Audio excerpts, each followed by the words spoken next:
वहीं बजट के बाद अब सर्विस टैक्स का बकाया न चुकाने वाले बिल्डरों पर गाज गिर सकती है। वित्त मंत्रालय के प्रस्तावित नियमों के मुताबिक सर्विस टैक्स न चुकाने वाले बिल्डर्स की गिरफ्तारी भी की जा सकती है। दरअसल मुंबई के तमाम बिल्डरों ने ग्राहकों से सर्विस टैक्स के नाम पर पैसे तो ले लिए, लेकिन कोर्ट में केस होने का हवाला देकर टैक्स चुकाने से बचते रहे। बजट पास होने के बाद मुंबई के बिल्डरों पर सख्ती बढ़ सकती है।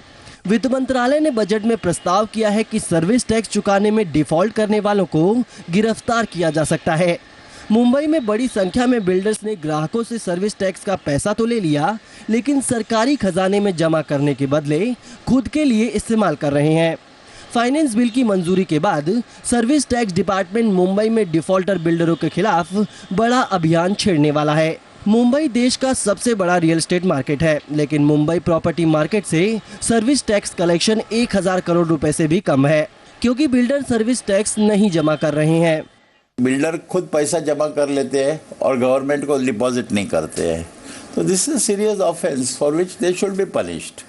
रियल एस्टेट सेक्टर के तेजी से फैलते कारोबार को देखते हुए 2010-11 के बजट में सरकार ने कंस्ट्रक्शन पर 75% अबेटमेंट के साथ सर्विस टैक्स लगाने का नियम बनाया था, लेकिन मुंबई के बिल्डर शुरू से ही सर्विस टैक्स लगाने का विरोध करते रहे हैं। बिल्डरों ने सर्विस टैक्स से बचने के लिए पहले तो बॉम्बे हाईकोर्ट में केंद्र सरकार के अधिकार को चुनौती दी, लेकिन बीते साल जनवरी में केस हारने के बाद सर्विस टैक्स अदायगी टालने के लिए सुप्रीम कोर्ट पहुंच गए, जहां मामले की सुनवाई अभी पूरी नहीं हुई है। पैसा यूज किए तो आप उसको 100% पेनल्टी लगवाइए, ये स्ट्रिक्टेस्ट ऑफ स्ट्रिक्ट उसमें कुछ मेजर्स डालिए, बट क्रिमिनल प्रोसीडिंग्स ये बहुत अलग चीज हो जाती है। दरअसल देश के कुल जीडीपी में सर्विस टैक्स की हिस्सेदारी करीब 60% है, जबकि सर्विस टैक्स कलेक्शन महज 11.5%।